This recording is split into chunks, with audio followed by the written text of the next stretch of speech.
नमिता और उसके mummy papa कचरा उठाने का काम करते हैं, जिस वजह से उनके घर में 2 वक्त के खाने के साथ लोगों की गालियां और ताने भी आते हैं। एक दिन नमिता कचरा उठा रही होती है कि तभी फोन में देखते हुए एक आंटी वहां नमिता से टकरा जाती है। छी छी, ए लड़की, तू देख कर नहीं चल सकती क्या? पर मैम साहब, मैं तो अपनी जगह पर ही हूँ, आप फोन में देखते हुए चल रही थी। अरे, एक कचरे वाली होकर मुझसे जुबान लड़ाती है। अब घर जाकर दोबारा नहाना पड़ेगा, पूरा गंदा कर दिया, कितनी बदबू आ रही है।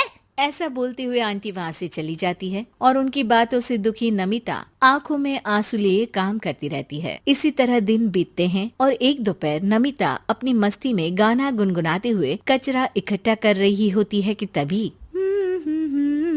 जिंदगी एक सफर है सुहाना, यहाँ कल क्या हो किसने जाना,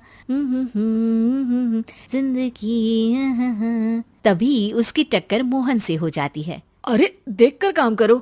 मुझे माफ कर दीजिए साहब, गलती से टक्कर हो गई, मैंने जानबूझकर कुछ नहीं किया। ऐसा कोई जानबूझकर भला करेगा भी क्यों, कुछ नहीं होता। सोचा नहीं था कि कभी कोई मेरे साथ इतने अच्छे से बात करेगा।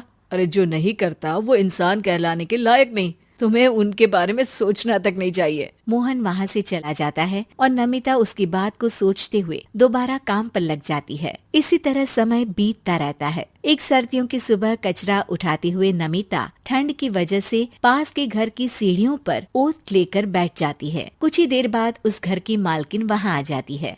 हाय तौबा, मेरा सारा घर गंदा कर दिया। अरे मैं घर के सामने गंदगी नहीं होने देती और तू पूरी की पूरी गंदगी मेरे घर की सीढ़ियों पर ही आकर बैठ गई। मालकिन, ठंड बहुत है इसलिए कुछ देर बैठ गई, अभी चली जाती हूँ और सफाई भी कर दूंगी। अरे यहाँ बैठकर घर पहले ही गंदा कर चुकी है, अब छूकर अशुद्ध भी करना चाहती है। अपनी माँ के चिल्लाने की आवाज सुनकर मोहन घर से बाहर निकल आता है, जहाँ नमिता को देख वो किसी तरह अपनी माँ को शांत करके घर में वापस भेज देता है। मुझे माफ कर दीजिए मालिक, गलती हो गई। अरे प्लीज मुझे मोहन बुलाओ और अपनी माँ की तरफ से मैं माफी मांगता हूँ। अरे नहीं मालिक, लोग वैसे भी हमें इंसान समझते ही कहाँ है, इसलिए अब इन सब की आदत है। अगर इन सब की बातों को बुरा लगाने लगे तो भूखे ही मर जाएंगे। वैसे तुम्हें ठंड में इन पतले फटे कपड़ों की जगह मोटे और गर्म कपड़े पहनने चाहिए। मेरे पास इतनी चॉइस नहीं है, जो है बस यही है। और जब घर में मम्मी पापा भूखे बैठे हो तो क्या सर्दी और क्या गर्मी। चलती हूँ साहब। नमिता तो वहाँ से चली जाती है, लेकिन अब मोहन उसके बारे में सोचना ही बंद नहीं कर पाता। कुछ दिनों बाद नमिता दोबारा कचरा उठाने मोहन के घर के पास आती है, जिसे देख वो एक नया गर्म सूट लेकर उसके पास आता है। ये तुम्हारे लिए है। शुक्रिया मालिक, पर ये तो नया है। हाँ, किसी को गिफ्ट में नई चीज ही तो दी जाती है। हमें कोई गिफ्ट नहीं देता। हाँ, नई चीज तो बिल्कुल नहीं, पर आपका बहुत शुक्रिया। चलती हूँ, बहुत काम बाकी है। एक बार फिर नमिता मोहन को अपनी सीधी बातों और साफ दिल से प्रभावित करके चली जाती है। अब मोहन उसकी बातों और सोच में खोया रहने लगता है। जितनी बार नमिता उसके घर के करीब आती है, वो किसी न किसी बहाने उससे मिलता रहता है। ये सिलसिला लंबा चलता है, जिसमें धीरे धीरे दोनों एक दूसरे से प्यार करने लगते हैं। नमिता, क्या तुम मुझसे शादी करोगी? मुझे नहीं लगता कि ये सही है। तुम्हारे घर वाले और समाज के लोग मुझे कभी नहीं अपनाएंगे। मेरी वजह से तुम क्यों अपना जीवन खराब करना चाहते हो? मेरा जीवन तुमसे शादी करने के बाद नहीं, बल्कि शादी नहीं करके खराब होगा।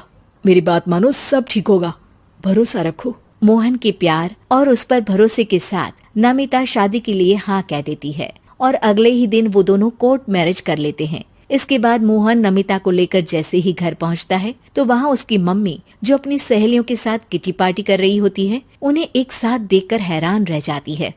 हाय राम, कल मुही करम जली, तुझे एक दिन सीढ़ियों पर बैठने के लिए कुछ जरा बहुत बोल क्या दिया। तूने तो बदला लेने के लिए मेरा बेटा ही फंसा लिया। अरे जिस लड़की की हमारे सामने खड़े तक होने की औकात नहीं, मोहन तू सीधा उससे शादी करके घर के अंदर ही ले आया। हाय हाय बहन, अब तुम समाज में क्या मुंह दिखाओगी? अरे मेरी बात मानो, अब बाहर निकलना ही बंद कर देना। आंटी जी, मेरी माँ का तो पता नहीं, पर आप आज बाहर निकलकर दोबारा इस घर में कदम मत रखना। अरे हम ऐसे कचरे वालों के घर में आकर अपनी इज्जत खराब करने का शौक भी नहीं रखते। अगर यही कचरे वाली आपके घर का कचरा उठाना बंद कर दे तो उस आलीशान मकान में आप 2 दिन भी नहीं रह सकती। पता है क्यों? क्योंकि आप जितनी गंदगी फैलाते हैं ना, उसे ये साफ करती है, इसलिए आपका घर साफ रहता है और आप उस पर घमंड कर पाती है। इस हिसाब से तो आप और हम कचरे वाले हुए। ये नहीं, कुछ भी हो, बीमारी, ठंड या गर्मी, ये हमेशा अपनी फिक्र ना करते हुए आपको सेफ एंड क्लीन रखने के लिए सफाई करने आती है और आप इसे ही गंदा बोलती है।